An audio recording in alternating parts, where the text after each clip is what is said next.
ำนี่เลย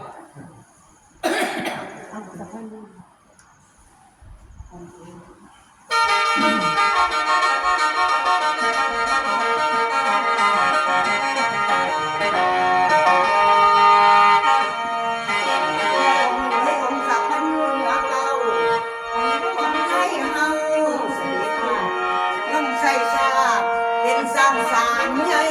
ขนาดมาองค์ใส่ดอจากฉันขันสีตัง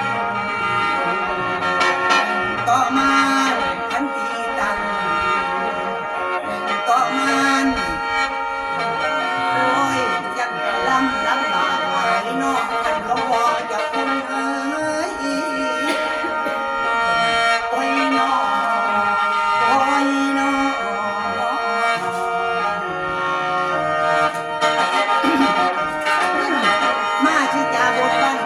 ท่านบันก่อนพระพุทธเจ้าใส่เสียงเป็นชาติเสื้อสร้างเรื่องให้สาร